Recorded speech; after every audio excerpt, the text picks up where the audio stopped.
But I think you're in for a real treat tonight. Terry Barkley is our speaker tonight, and Terry's actually, believe it or not, he's from Tuscaloosa, but in a way he's coming home. Terry went to UNA. At that time it was Florence State College, right? And you graduated there, right? In 73. In 73. And so he came back early today and did a little reminiscing some of the places he'd been to before. And I think you're really going to enjoy the talk tonight because it's about a little known episode of the Civil War. Directly deals in Alabama. It also deals in Greg Gresham's favorite general. And I think you've all heard that since Greg is an Auburn grad, he loved the fact they burned the University of Alabama. To the ground. Burned to the ground. Burned to the ground, huh? But anyway, glad to have Terry with us tonight. And Terry, I'm going to turn it over to you and we'll learn about the cadets. Sounds good. Hey, Mr. Murphy, I'm going to turn that front light off if it's okay with you. Everybody see everything pretty well? Well, thanks for having me. I appreciate it. Yeah, I'm from this area. I came here early this morning and donated the book to the library. Then I went over to the Alabama Music Hall of Fame, of which I'm actually a member, believe it or not. Yeah. I used to be a musician. I'm not an inductee. They have the inductees, which are the big guys, and then they have the also presidents, and I'm the also president. So that's one of those. But I hadn't been there in years. It was great. So it's like coming home. I appreciate it. I'm hoping it's all going to work okay.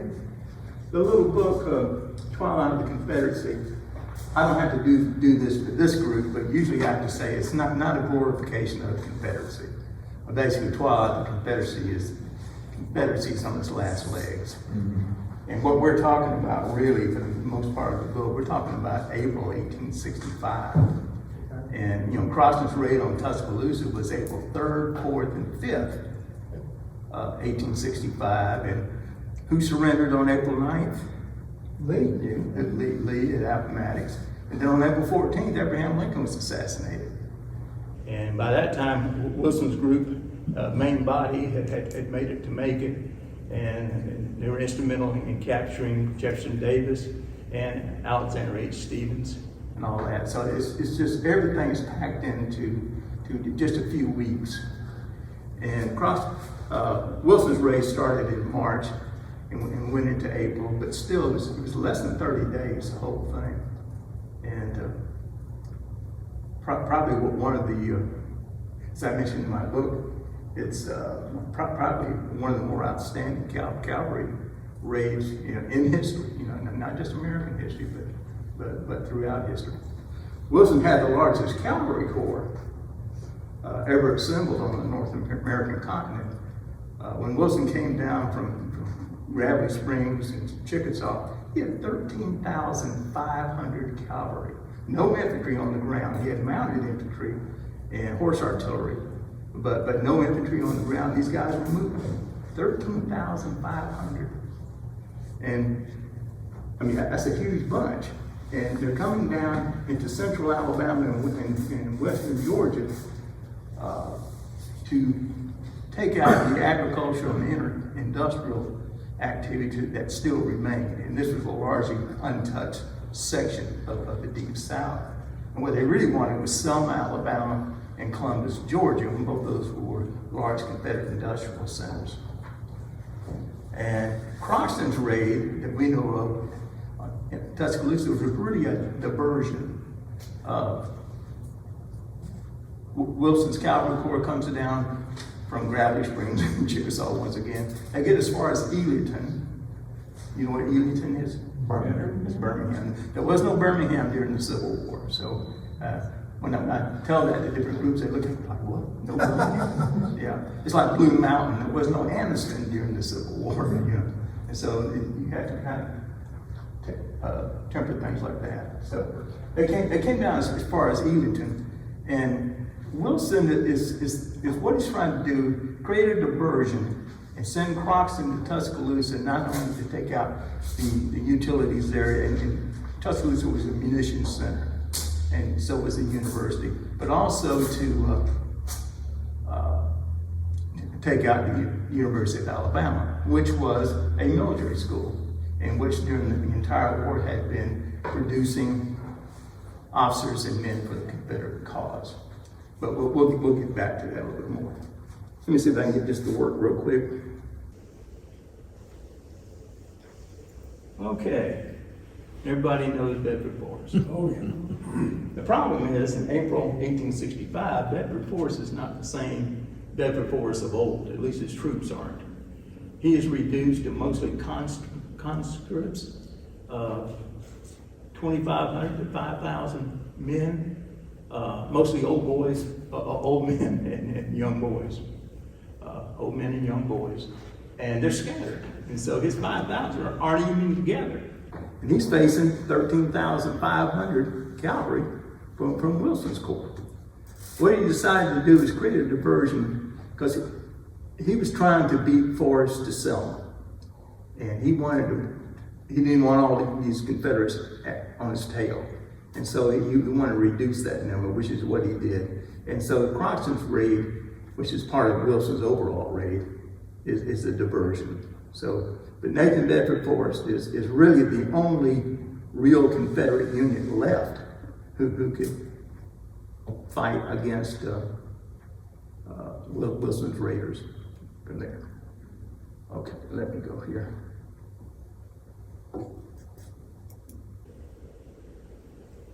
Okay. Major General James H. Wilson, better known as the Boy General, and like I said, he had his cavalry corps was the largest ever assembled, and what they did over about a month's time, it was absolutely amazing, because they literally took out the South, and they did exactly what they wanted to do, which was to put the last nails in the coffin of the Confederacy, so that the Confederacy could not rise again. And that's exactly what they did. They took out the industrial centers. To give you an example, at Selma, for example, The Battle of Mobile Bay, the CSS Tennessee, the ironclad, that was actually built in Selma and floated down the river, to Mobile. And so now they were doing all sorts of things, all sorts of heavy hardware, cannons, howitzers, all these kinds of things were being made, both in Selma and over in Columbus. And these were the two major centers that they needed to knock out. But the end result of the whole raid was that, yes, the Confederacy was doomed. There was no way the Confederacy could come back because they had nothing to work with. But as you'll see in here, what the Confederacy had, once again, conscripts, old men and young boys, and you'll see a lot more about young boys here in a minute.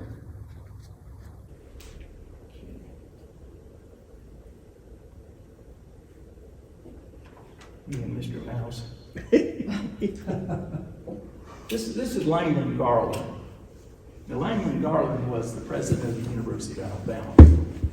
Now, in 1860, the University of Alabama assumed The military program. Now, the war hadn't started yet. They assumed the military program because from the time the school opened in 1831 up to 1860, the school was just consumed with discipline problems, student discipline problems and unrest. And Garland worked on the Board of Trustees for 6 years to try to get them to change the program into a military program so they could keep these rowdy kids under control. And what they were, this was all white school, of course, all male. And they were the sons of wealthy cotton planters. They had no discipline whatsoever. Daddy didn't discipline at home. And so they showed up with guns and swords and everything else. And there were duels and just went, you know, it was just out of hand. And they even, you know, went after some of the professors, they went after the college president. And then at one time there was a duel where a student was killed, and that made national news. And then suddenly the University of Alabama told Garland, go visit all the military schools, which he did, including West Point, DMI, the Citadel, all of them. And we'll start a military program, and that's what they did in 1860. Now, Garland's president, he's also assumes the position of colonel and superintendent of what was now called the Alabama Corps of Cadets. So, this picture was actually made in Matthew Brady's studio in Washington in 1860.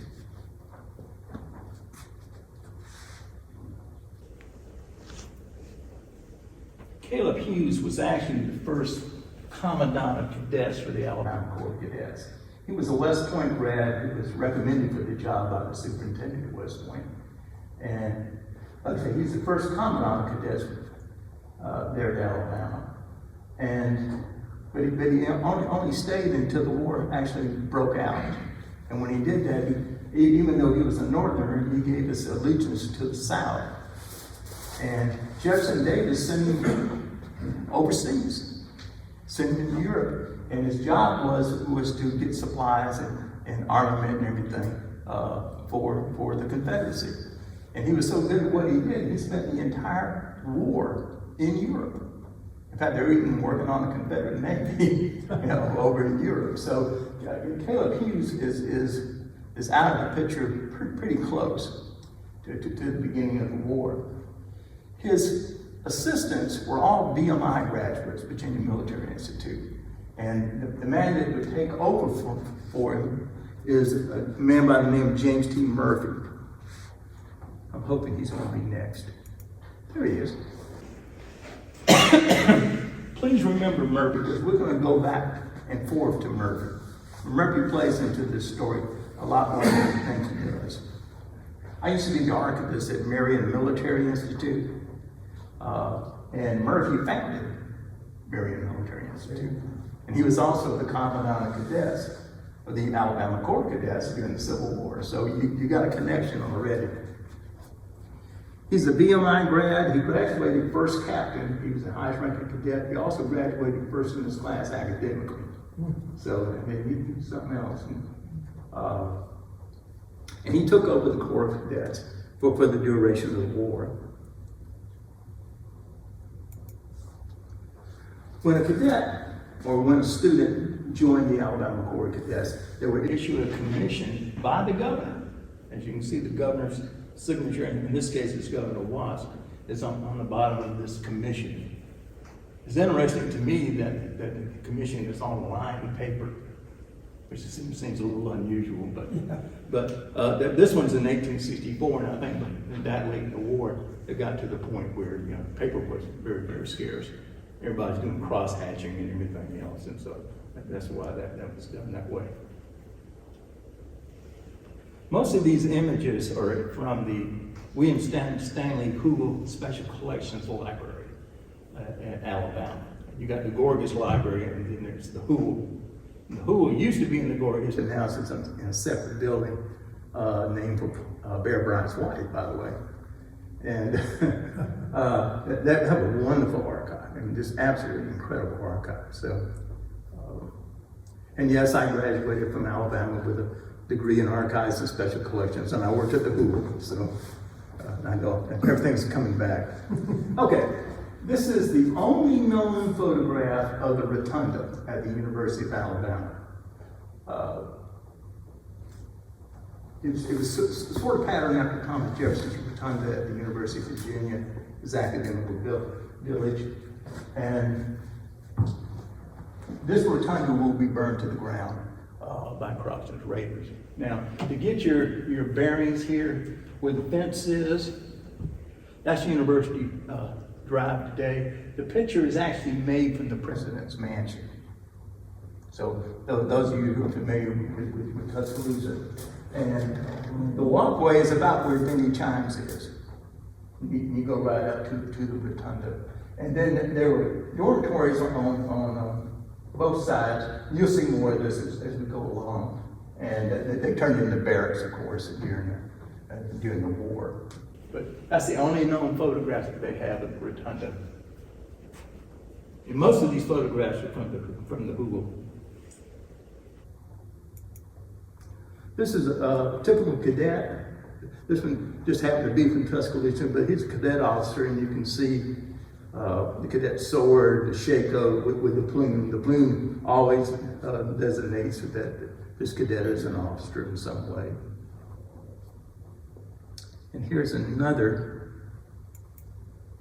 cadet from Watauga County. And uniform is buried, you know, it's just cloth was scarce. People almost wore what they could get their hands on, whatever mom could make for them and things like that. And so you had variations on the uniform. Okay, the Alabama Corps of Cadets throughout the war, what they did, they were drill masters. They trained soldiers for the field. They didn't go into the field themselves for the most part, but they were drill masters, and they drilled and trained thousands of Alabamians. And even though they traveled around the state a lot of times it was just for guard duty and things like that. And so they didn't really shed any blood until Cross's raid on Tuscaloosa. But before that, there was a group of cadets, 54 of them, who actually participated in a pitched battle. And the battle was called the Battle of Sheehaw Station. And Sheehaw Station is near Auburn. And it's right there on the railroad. And make a long story short, what happened, this is General Lovell Rousseau. This is Rousseau's raid on Alabama. And Sherman, who's trying to take Atlanta, sent Rousseau to knock out the railroad and the railroad bridges and everything. The Confederates didn't understand that. They thought that Rousseau was coming to take Montgomery, the state capital and all this. Well, in June, last part of June, early July, Alabama hadn't had a graduation, and the governor was there as the speaker, and patriotic speech and all this. And on the way back to Montgomery, the governor learned about a threat on Montgomery from Rousseau's raid. And so he called for all the cadets who were passing through Montgomery, who were now on furlough after graduation and all that, you know, to report for duty. That's what they did. So there was 54 of the cadets who came. And they participated in the Battle of Sheehaw Station. Well, here is a historical marker for Sheehaw Station. The station is not there anymore. It's kind of off the road. The marker itself is hard to find, but it was there. But you get a gist of what was going on. The cadets were part of what was known as the Boys Brigade. And the Boys Brigade, these kids were 15 to 17 years old for the most part. And there were still some old men and young boys, but the Boys Brigade, which the cadets were a part of, was called the Boys Brigade. And they're going up against Union cavalry from Rousseau's bunch. Rousseau had 2,500 cavalry armed with Sharps carbines and Spencer repeating rifles. I mean, the latest weaponry of the day. And he didn't use all 2,500 in this battle, but he sent units forward. And the battle came to, actually it was a massacre, really, you know. But the funny part about this is that both sides claimed victory, and that's what I was laughing. But basically they held the Confederacy. You can see that the Confederate casualties were much higher than the Union casualties. But the Union cavalry, thinking that the battle was won in hand, they saddled up and rode them back to Rousseau's main body. And the Confederates said, well, they deserted the field of battle, so we won. So you have to take it with a grain of salt. But as you can see, 2 cadets were wounded in this particular battle.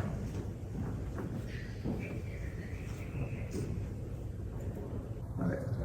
This is Dr. Robert Milan is a retired professor of art at the University of Alabama. And he did these two drawings. One is the university campus before it was burned, and then the other one was after the campus was burned. And once again, you see the president's mansion, the circle and everything, that's the University Drive, Disney Chimes. You go back to the Rotunda, you see the dormitories, Franklin and Washington and the others. The Lyceum's way in the back and all this. There were also a munitions off to the right. It's hard to read, see that, but off to the right, that's where munitions were stored. They were during the war. Here's the observatory right here. And all of these will come into play. But I think in the book I say that this is April 3rd, 1865, and of course they burned the university on April 4th.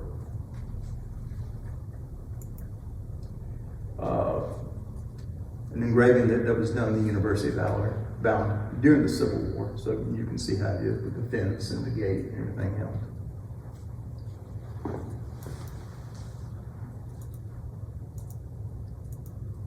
All right. Starting to mess up here.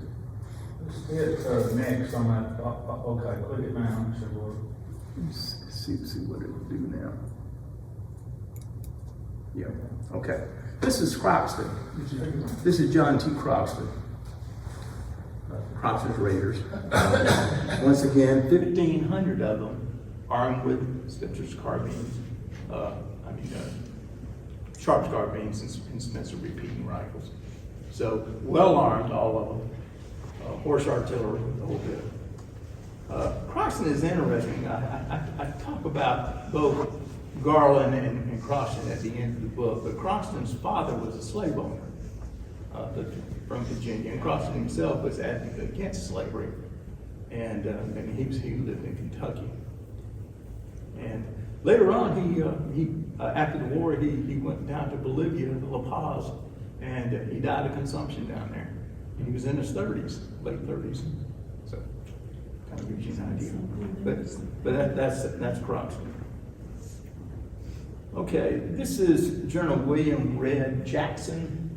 He was one of course, people who was down close to Tuscaloosa who gave Croxton's Raiders some trouble. Croxton's Raiders came from Ealing, and it came right down the main drag and a whole bit, and they had a little skirmish there in advance, and with Red Jackson's troops, and Croxton decided that he didn't want to take on there was actually more Confederacy than Union, but the Union troopers were much better armed and equipped. So he decided to take a turn, and instead of coming straight to Tuscaloosa, he went back up north and he crossed the Black Warrior River, and then came back down on the Northport side, which nobody thought that anybody would ever do that. They thought when he went north that they had dispersed them and they were no longer a problem, the whole bit. But they showed up again. They came back down Watermelon Road and then ended up on the Northport side of the river there on the evening of April 3rd. And between Northport and Tuscaloosa, you have a long covered bridge. It was built on the shoals, but it's a long covered bridge. And the local militia of Tuscaloosa and Northport, they were on the bridge, and they had put up cotton bales and everything else, and they were going to defend the bridge. And that lasted just a few minutes, before Croxton's cavalry pretty much swept them aside and all that. And then suddenly Croxton's in Tuscaloosa. So where did Jackson go when they disengaged the advance? He stayed pretty much in the area. He went down toward Tuscaloosa. You know where Vance is and all that. I think there was some speculation that should he join and should he go after Wilson and all that? And they talked about it, but I don't think he ever actually did. Yeah, but I think the confusion with him, he ended up not being a player at either place. He didn't proceed on down to Selma, and he didn't do anything to stop property, so. Right. They get killed. Yeah. But A few of them did. the one thing he did do was to give a nickname to the Alabama Corps of Cadets. He called them Katydids. Katydids, because they resemble the insects. That's what he said. So, go from there.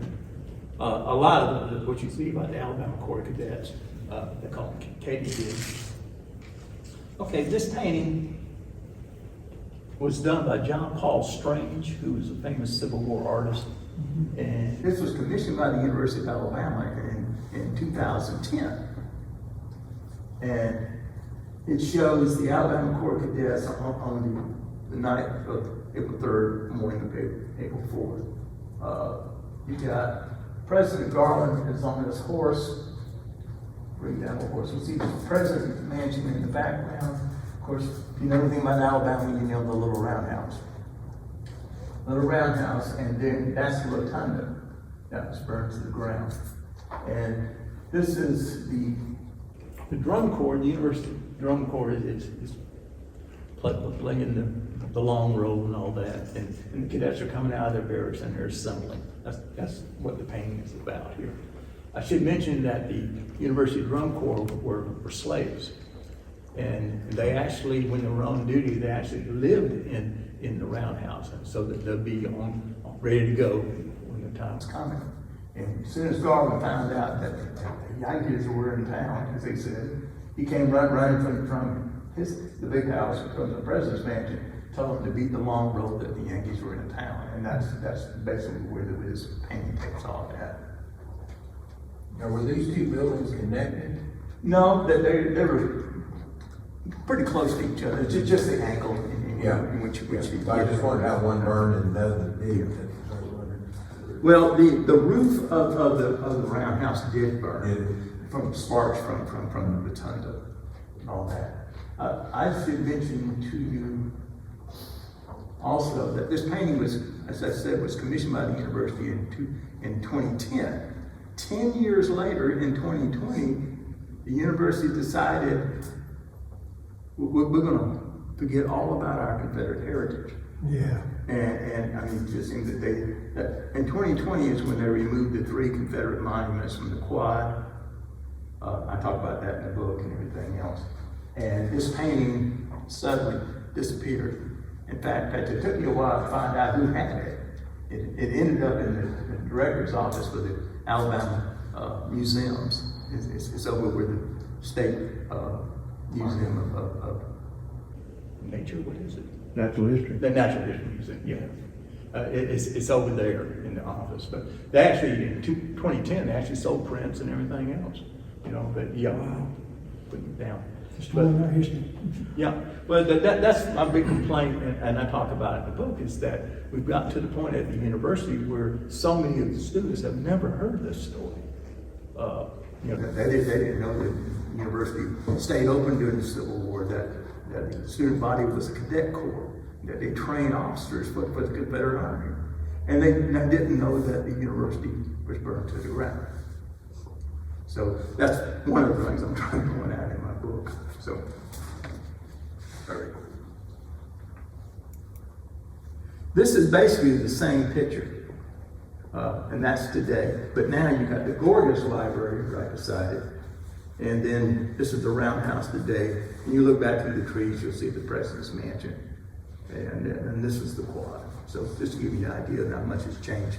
I will say this: the roundhouse was designed by our friend James T. Murphy, the BMI graduate, and it was patterned after buildings at the Virginia Military Institute. You'll see more of that as we go along. Do you know who this Gorgas, the library was named after? Amelia Gail Gorgas, she was the wife of Confederate General Josiah Gorgas. And he was involved with Confederate munitions and all of that. Both of them are buried in Greenview Cemetery, right behind Bryant Denny Stadium and all that. But the Gorgas Library was named for the wife, and she was the first building on campus named for a woman is the Amelia Gail Gorgas Library. She was from there. And the Gorgas house where they lived, is still standing, and that was one of the 4 houses that survived the fire and all that, and that's a museum now too, and all that. So, okay, this was a cadet who actually participated in Croxton's raid. He came in charge of the skirmishers that the cadets put out. Garland and Murphy sent the skirmishers out first, and then the rest of the Corps followed. Now, the Corps of Cadets is about 300 cadets. You got a handful of militia, that was on the bridge, and you got 300 cadets, and they're facing 1,500 Union cavalry with the best weaponry on hand. And so you can see how it is. Now, they had access to 2 cannons, but as soon as the Union forces came across the bridge and came into Tuscaloosa, some spies told them where the cannons were kept. They were kept in a livery stable, and the Union soldiers beat the cadets to the livery stable and got the guns. And so suddenly you got cadets, 300 cadets with no cannon. And the cannon were captured and taken back across the bridge over to the northward side, where they turned them around and faced it at Tuscaloosa and the cadets. But one of the cadet cadre was John H. Murphy. He was a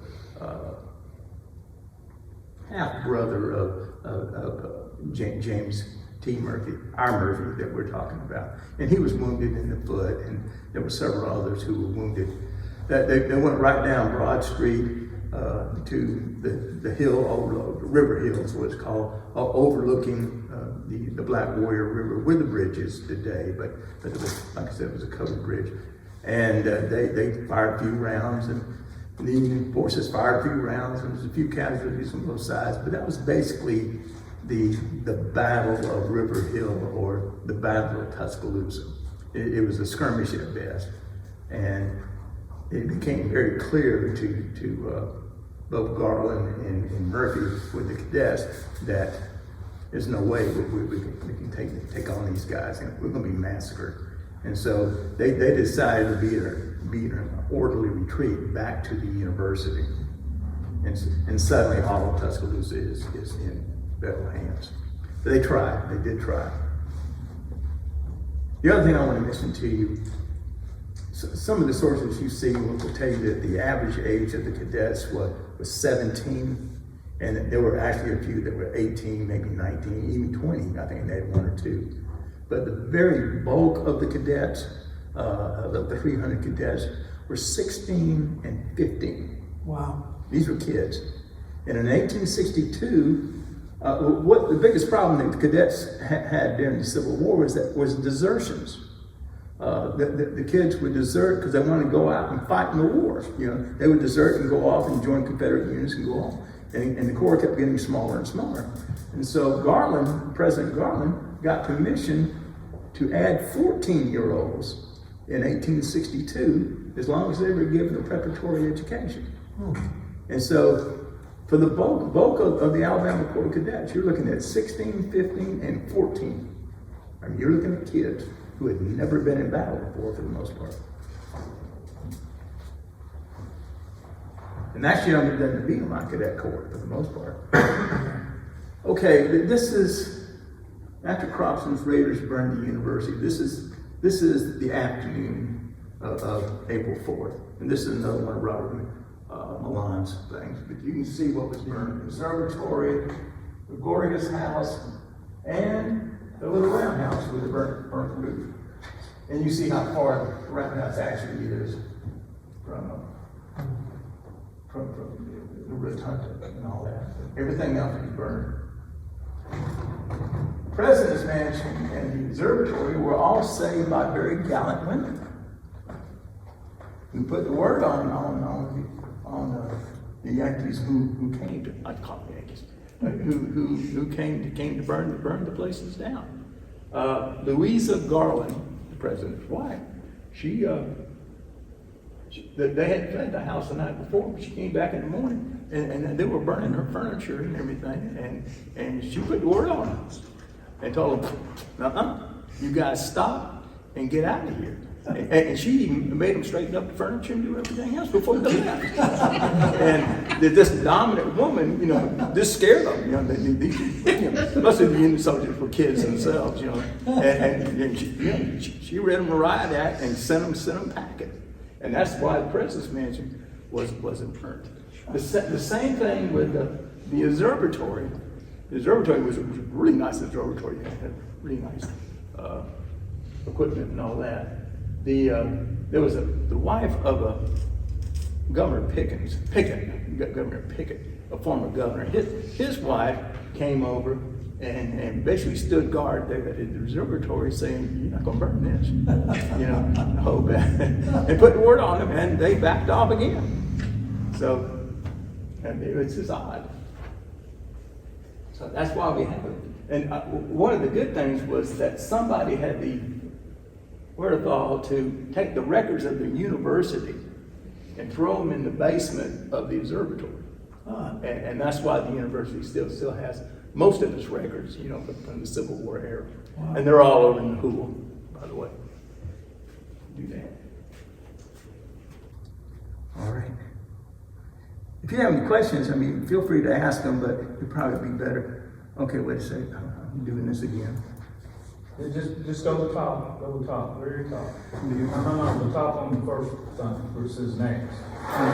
There you go. Just click that. If that comes up, just hit that name. President's Mansion, better known as the Big House. And this is nice. A buddy of mine, I was a graduate student with at Alabama, took all the modern pictures and everything. And this was saved, by Louisa Garland. And it's an interesting story. But just a couple of defiant women, could turn the table. Okay, let's see. This is the observatory, and still in use today. It's classrooms and everything else. And as you can see, they now call it Maxwell Hall, but that's the original observatory. And I did the sign here. It gives you an idea from 1858 and everything. But Representative Carl Elliott, if you remember him, used to live in that building.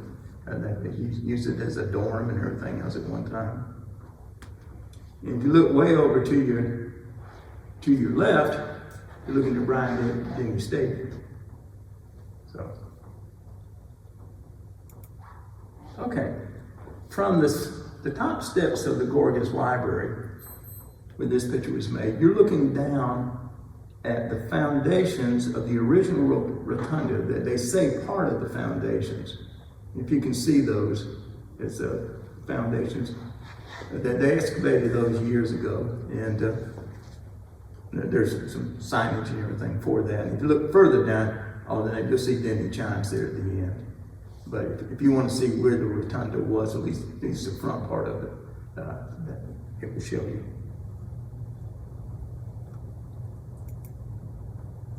Hurricane Creek. Now, the Corps of Cadets retreated back to the university. And of course, they knew that Crockston was going to be right on their tail. And so they packed up what they could and they lit out. And the first night, they marched 8 miles to Hurricane Creek, which today, if you go there, it's a city park where they use it. And they cross the bridge, they pull up all the planks of the bridge and everything, and then they fortify themselves on the other side, on the right side there in the picture. They fortified themselves and waited for Crockston. And they figured, well, we're going to we're going to stand and fight, and this is what we're going to do. And they just needed Crockston to be right behind them. The problem was, Crockston wasn't behind them. Crockston decided, had by then found out that he was fighting a bunch of kids. Yes. And war was pretty much over. And he didn't see any reason why he needed to go slaughter a bunch of kids, and so he went there. But he was having a good time in Tuscaloosa, ransacking the town and taking everything that wasn't tied down and all that. In fact, there was a wedding that was taking place, literally taking place, when the Union soldiers came into town for the first time. It was a Confederate captain and the daughter of a prominent citizen there. And the wedding had already finished, and they were getting ready, to do the wedding cake and all this other kind of stuff. And the Union soldiers burst right through the door, and ended the wedding. And they took the Confederate officer, who was the groom, they took him over across the river, for General Croxton. It turned out that he and General Croxton had been schoolmates in Kentucky. And they knew each other. And so Croxton gave him a furlough so that he could go back and join his bride until the evening of the 5th, where that goes. So, just all these things about. There's a lot of Union soldiers accounts about eating that wedding cake too. Yeah. In fact, that's really where they were heading, was for the food. Yeah. And all that. In fact, they said that throughout the day, The Union soldiers would show up at the house, they immediately go to the food and do all that happened. And the next day, some of the women who were there, they stayed overnight and all that. But when they were leaving, I think I mentioned to you that there was a couple of them that had some watches and rings and stuff in their shoes and all that kind of stuff. They were still kind of hauling around. That's what they did. I think I actually skipped over a picture or two because I never saw the Gorgas house. But it's good enough. Now, this is the chapel at Marion Military Institute. Now, we're back at Hurricane Creek. We're leaving there, and we're trying to figure out where we're going to go. Alabama Corps Cadets, 300 strong. And they were originally heading to Selma, but then they ran into a bridge that was out, and then there's some other problems. And so, how it ended up, the Alabama Corps Cadets marched down to Marion. And this was a 3-day, 57, almost 60 mile hike. Unopposed, they didn't have to fight, but it was a long walk for a bunch of kids, who literally left in the middle of the night at the university. And they arrived in Marion, and that actually put on a little parade for the locals, and the locals loved them and took them in and all that. And they're there for about a week. But what I want to mention to you, Marion had 3 Baptist institutions. This was then called Howard College. And during the war, Howard College became a Confederate hospital. It's called Breckinridge Military Hospital.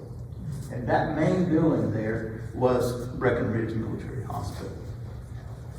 And this was Howard College. Now Howard, later on when Birmingham came into being, Howard moved to Birmingham. And Howard became Sanford University, right? By the way, in a little town west of Marion, what the name of it is, maybe Greensboro. Greensboro, there was a Southern Academy and all of this, a Southern College, and they moved to Birmingham too, and they morphed into Birmingham Southern College, which, as you know, is having troubles and do all that financially. Unfortunately, that's sad because they are at one time they were the only 2 schools in the state that had a Phi Beta Kappa chapter, and which is the academic honor. And it was Alabama, that's a really old Phi Beta Kappa chapter, and Birmingham Southern. And so the academics there have always been good. They just didn't have the money, or they didn't manage the money well. But See what they did. There was a Baptist paper in Marion too, all during the war. Right. That was a pretty major paper in Southern Baptist Convention at that time. Right. And Nation, and it has a lot of information in It does, it really does. The, Samford University, you can look through some of those papers. Do what? No, it's, you mentioned in your book about the Baptist. Well, the other two schools was Marion Female Seminary, which was like a high school. Judson College. And then Judson College, and you know Judson College. And did you know that Judson College closed?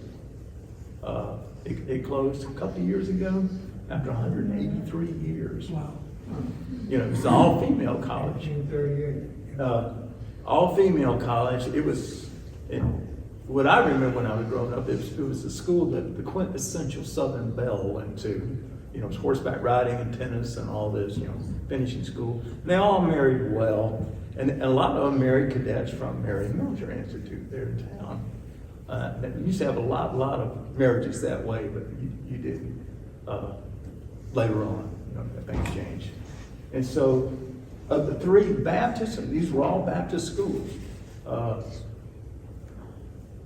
Judson is closed and Marion Female Seminary is closed. And Howard is now Marion Military Institute, which is a state 2-year military junior college. It's called the Military College of Alabama now. Okay. I'll give you a lot of backstory. There's the Gorgas house, looking very nice.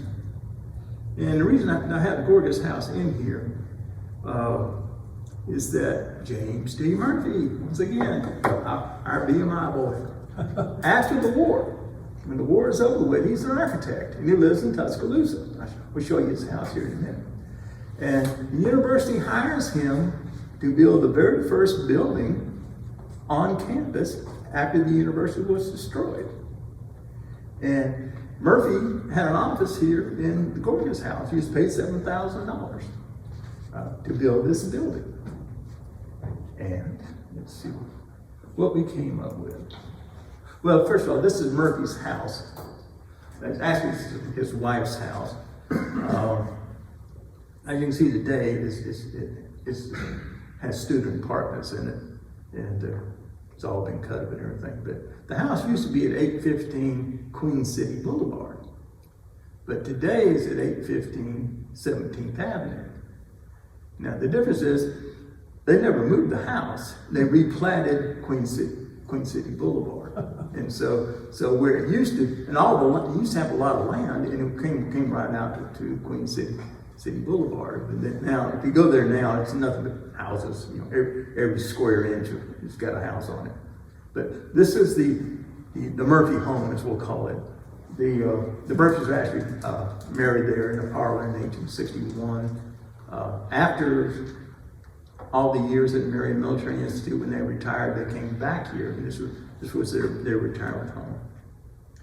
I gave a talk at Ernest and Hadley, booksellers here, and the lady that owns the house showed up, and we had a nice conversation. And she was saying, we need to do something a little more classy with this building than just rent it out to the kids to tear it up. But that's kind of where that goes. It's too much money to be made. Okay, here I go again. Yeah, this is the top. Yep. What's happening is my line is. Okay, this is the building that Murphy builds. This is Woods Hall, and still standing, still being used today at the university. And I had a girlfriend who was an art student, and she had classes there. And it's got faculty offices and everything else. But this is Woods Hall, formerly known as University Hall. What do you notice? Our man Murphy copied the barracks at the Virginia Military Institute. They didn't use the white stucco, but this was set up for a military's regime, say. Because after, and this is the part always kind of boggles my mind, when the school finally reopened in 1870, the Alabama Corps Cadets remained. Even though it was Reconstruction and the end of the war and the whole bit. Alabama Corps Cadets was still the student body up until 1903, 1904, something around that area. And so they needed a barracks, and that's what he built them. Oh, we got it. And here's what's all it tells you about it. Alvin Woods, the first president of the university, he's the one that the kids chased around. That's the first president. And talking about federal troops. But down here, it tells you that we pattern after buildings on the campus of the Virginia Military Institute. And once again, that's our old friend, James T. Murphy. Okay, speaking of James T. Murphy, this is not him, but this is the cadet first captain at the Virginia Military Institute, class of 1856, Marcellus Mormon. He commanded a battery, Confederate battery during the Civil War. I put this in here because James T. Murphy was also the first captain, and this is the uniform that he would have wore as the first captain of cadets. And you see the Corps of Engineers emblems like that they had at West Point. You notice the waist and everything else. I mean, this is a Scarlett O'Hara waist. I mean, these guys were all small. When you see these uniforms, they were all small. It's no fast food in those days.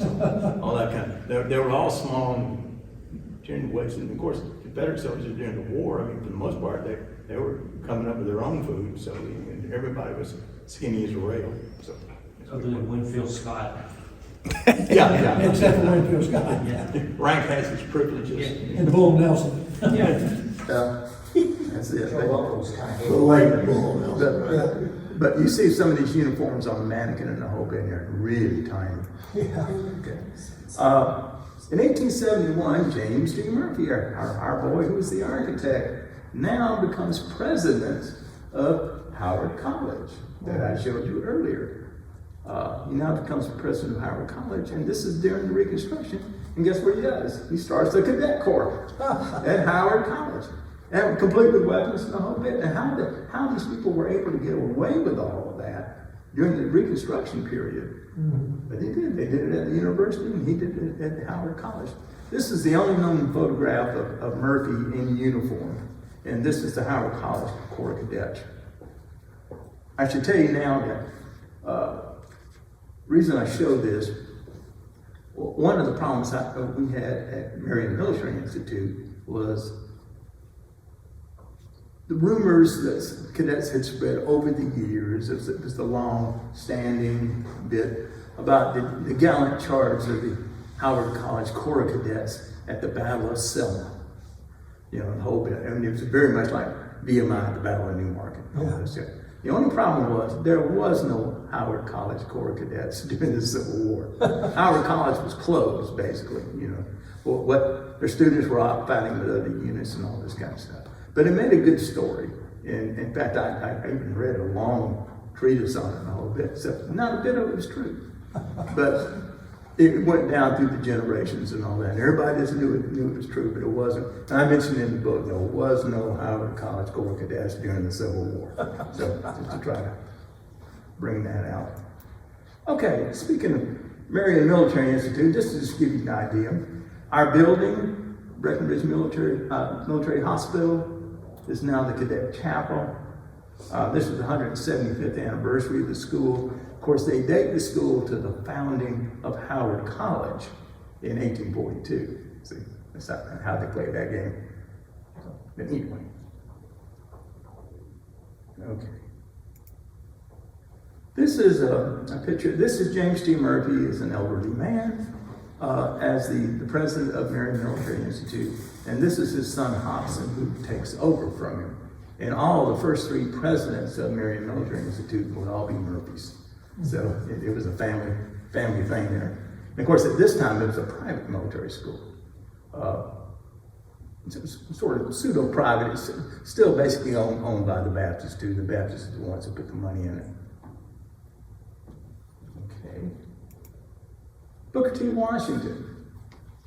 Booker T. Washington, believe it or not, James T. Murphy, once again, was instrumental in bringing Booker T. Washington, who was a fellow Virginian, to Alabama and to Tuskegee Institute. And in 1913, Booker T. Washington spoke in Marion to a crowd of about 3,000 people. And he mentioned that in his opening remarks, yeah, that James T. Murphy was the man who brought me down here, you know, and all that. So, and Murphy was an outstanding educator, and he got a Carnegie Foundation retirement thing and everything else. But what I should mention to you, Murphy was offered the presidency of the University of Alabama, the Alabama Polytechnic Institute, which became Alvin, and what became senior moment, I can see it now. Somebody look at the book and tell me what it is. Montebello, yeah. But what became the University of Montebello?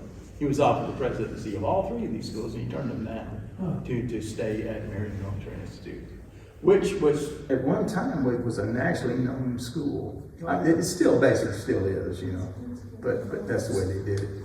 My granddaughter went to She did she go when it was still private? Pardon? Did you go to high school? My granddaughter went to Montebello Oh, University Montebello, for 5 awesome. years and then came to UNA and graduated. Couple of maps. These just show you sites that were pertinent to the military operations of the Corps of Cadets. They, you see Tuscaloosa, Northport, Eagleton, for example.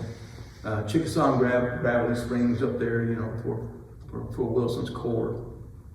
They were sent up to Blue Mountain, of course, that's Anston today, or near Anston today. The raised there with Marion and Selma, all of that. You can see what Sheehaw Station is in relationship to Auburn and Opelika. The Cadet Corps was sent down to Pollard and then over to Blakely as guard. They didn't take part in the battle at Blakely, but they were there. And then you're back and forth. The governor kind of used them as he wanted them, you know. But every time they got back to Montgomery, they had to do a parade for him. You know, he liked parades, so they did all that. Stephen Stanley, a great cartographer. He does a lot of Civil War books and stuff.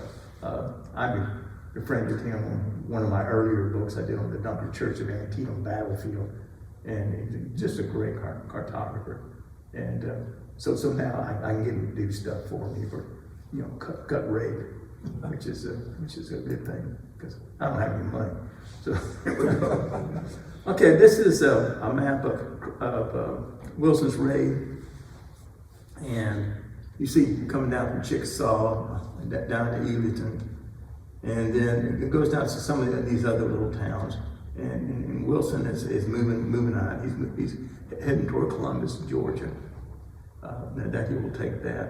And then at Eagleton, Croxton comes down with the dotted line there. Comes to Tryon, and you can see after the skirmish at Tryon, he goes up, crosses Black Warrior River, comes back down on the Northport side, and then crosses the bridge into Tuscaloosa. Well, so they're the 3rd, the 4th, and the 5th. Well, on the 5th, the morning of the 5th,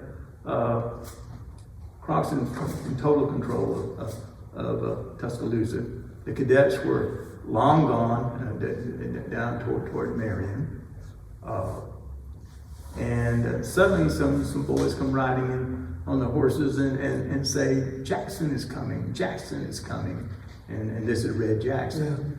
Yeah. And as soon as they heard that, Croxton ordered boots and saddles, and he saddled up and they hightailed it out. Well, they went across the bridge to Northport, and then they burned the bridge behind them to hold that down. And then, oddly enough, instead of going back east, they go west toward Mississippi. He was trying to do a little diversion thing, thinking that they were heading toward Columbus, Mississippi, which they weren't. They went around, and as you can see in this circular thing, they fought a little battle at Romulus, a night battle which they lost, and then they come back and end back up again in Tuscaloosa, and then cross the shoals without a bridge back to Norfolk. And they stayed in Norfolk for about a week. And and just recouping and see what they're going to do next. Actually, Croxton had sent some troops off to Mississippi, and they got bottled up with some other Confederate troops. And they finally just said, heck with that, and they went up to Decatur, Alabama, which was in Union hands, and just stayed separated from the rest of Croxton's people. Croxton was waiting for them, and then when it looked like they weren't coming back, he decided it was time to go. And you can see how he went up above Eaglington and crossed over to Talladega and all that. But by May the 30th, he joined Wilson's troops in Macon, Georgia.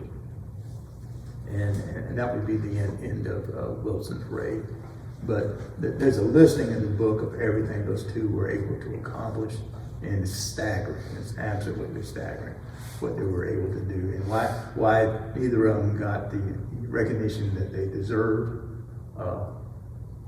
You know, like I said, it was the end of the war, and nobody cared anymore. Basically, that's the way it went. Where was Rousseau? Rousseau was sent by Sherman over in Georgia, and was sent over to do the railroads, take the railroads out. That was in 64. Yeah, this is July '64 for Rousseau. Yeah. And so he comes in on this map. Let's see. Let me see if I can go back one. Yeah, he's coming in. He starts at Sheehaw Station, and he's working his way back up to Auburn and Opelika, all that area, tearing up railroad tracks and trying to do that. But there were a couple of bridges there that he didn't tear up, and Sherman was mad at him for that. I sent you over to do this, but the Confederates didn't know that was what they were supposed to be doing. They thought they were coming right on to Montgomery and was going to take the state capital and the former capital of the Confederacy and all that. And so that's where they went. And Sheehaw Station was just a station there on that railroad. But they came down from northern, Alabama. northeast corner there. Yeah. From Chattanooga. Decatur, did they come down to Decatur? Yeah, they crossed the river to Gunnersville, I think, and then went down. Come down. Come out of Chattanooga? No, the Union had Huntsville, Decatur, Chattanooga, that whole area. He crossed into Gunnersville. That whole area fell to the north in like 1862, and it stayed in Union Well, hands. no, it changed back to Confederate hands right after the summer of 1862. The Union didn't really take it back over until Chattanooga Okay. campaign. I'm from Huntsville, and we were all young. Yes, it changed hands several times. And then this area ended up being like a no man's area for several months. Okay. When Mitchell came in '62 that you're talking about, they took over Huntsville then, and kept it the whole time. But they didn't keep Florence and No, they didn't keep That's it. gotta be They a- lost Huntsville in the summer of '62. After when Buell went north, it all changed to I didn't know that. I remember Mitchell. was They planned Andrews Raiders, there in Huntsville and all that, the train race and all that. They planned that, but yeah. And didn't North Alabama actually raise a Union unit? Oh, yeah. First Alabama. Yeah. In Huntsville. That's what I was thinking, yeah. And Terry, I noticed in that painting, which was supposedly the night of the 3rd, right? Or the morning of the 4th. There was lightning. Was it storming that night? Yeah, I should have mentioned that. It was a rainy night, stormy, misty, foggy, and all of that. In fact, there's a quote from one of the cadets who's talking about, here we are going down what is now, University Drive on Broad Street, going toward the enemy, and the weather's terrible, and we don't feel good about this at all. That's what he's trying to say. Were there any casualties? Was there actually any shots fired at the cavalry when they came in? Yeah, they exchanged some volleys, there at River Hill. It's called the Battle of River Hill. And if you go right downtown, there's some markers state historical markers about that. The cadets had 3 wounded, including one of the officers, the Murphy's half-brother. And in fact, Murphy had his half-brother removed back to the family home there at 815 Queen City Avenue. Okay. He dispatched some cadets to take him back there to get him out of the line of fire and all that. Well, did Wilson sustain any casualties from those volleys? They claim, Crofton, they claim that there were several bodies, you know, in the whole bit. I don't know how true that is, because talking after the first volley, there were 3 Union dead lying there and all that. You know. The problem is you get different people writing about the same subject, and they all have a different twist about everything, especially when it comes to the stats, you know, how many were there and how many were killed and everything else. Okay, let me see what we're about. I'm done. Oh, and then the author, the old guy. All right. One thing I want to say about the Harvard hat, I went to Harvard, is the 1636 is not a serial number. This was the year that Harvard was founded. It's the oldest college and university in the nation. So that's all I want to say. And what kind of college was it when it's founded? Well, it was probably Puritan, but Congregationalist and all that. Yeah, Christian, in other words. Yeah. I did my museum studies program there. I did libraries and archives at Alabama. And then when Harvard opened up its museum studies program, which was the first time the whole bit, I was able to get in the first class. Yeah. I'll tell you a little story. There's only about 25 of us in the first class at Harvard, and they didn't know any more about what to do than we did, you know. Everybody's learning by the seat of their pants. Boston has, you know, all sorts of museums and everything else, but they didn't have any museum studies programs. That was something that was new. And in fact, they only had one graduate library school in Boston and all that. And so everybody who got a library degree, they went to this one school, you know. And it was a private school and it cost a lot of money. But anyway, in the first graduating class for the Harvard Museum Studies thing, there's only about 25 of us. But at the first graduation, there was just 2 of us. And the reason for that was that we couldn't afford to stay at Harvard any longer than we had to. And so we took a full load year round, you know, the whole bit, to graduate. So, yeah, and the price tag was horrendous to start with, you know. And so, but I actually graduated ahead of the other guy academically. And so I tell people I graduated first in my class at Harvard. and then I dropped the other shoe, you know. So, how many was in that class? 2. So, Well, Terry, that was great. thank you. Appreciate that. Now,